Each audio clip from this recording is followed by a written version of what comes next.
Videomuza keçməzdən öncə kanala abunə olmağı unutmayın. Sizin dəstəyiniz bizim üçün önəmlidir. Azərbaycan-Ermənistan sərhədinin Qazax-Tavuş istiqamətində demarkasiya işləri ilə bağlı hazırlıq getdiyi haqqında məlumat yayılıb.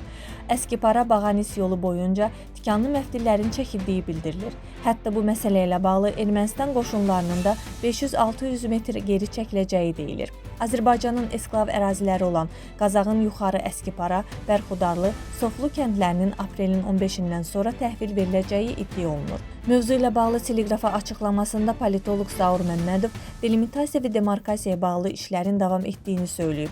O qeyd edib ki, Azərbaycanla Ermənistan arasında sülh mətni üzərində aparılan danışıqlar ərəfəsində belə sərhədlərin delimitasiya və demarkasiyası ilə bağlı vacib addımlar atılıb. Sülh mətni üzərində konkret razılaşmanın olması fonunda şərti sərhədlərdə digər işlərin görülməsi labüddür.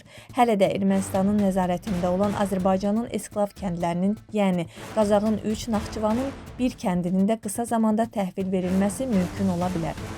Politoloq Ermənistanda hazırda yaşanan təşviş fonunda vəziyyətin dəyişməsindən çəkindiklərini bildirib. Ona görə də sərhədlərin delimitasiyası və demarkasiyası istiqamətində addımlar ataraq sülh prosesində bunu da irəliyə atılmış addım kimi dəyərləndirməyə çalışırlar. Sözsüz ki, bütün bunların prosesin gedişində necə həllini tapdığını görmək mümkün olacaq.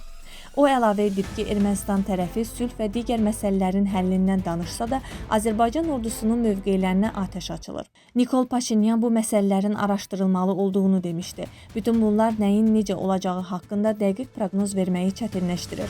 Ötən gün Ermənistanın Avropa İttifaqı ilə bağlı qərar verməsi, Amerika Birləşmiş Ştatları Rusiya danışıqları, Ukrayna məsələsində irəliləyişlərin olmaması da Ermənistan ətrafında bir çox çağırışların olmasını istisna etmir. Qeyd edək ki, hazırda Qazaxın yuxarı Əskipara, Bərxudarlı, Sofulu, Naxçıvan Muxtar Respublikasının Sədərək rayonunun Kərki kəndi Ermənistanın işğalı altındadır.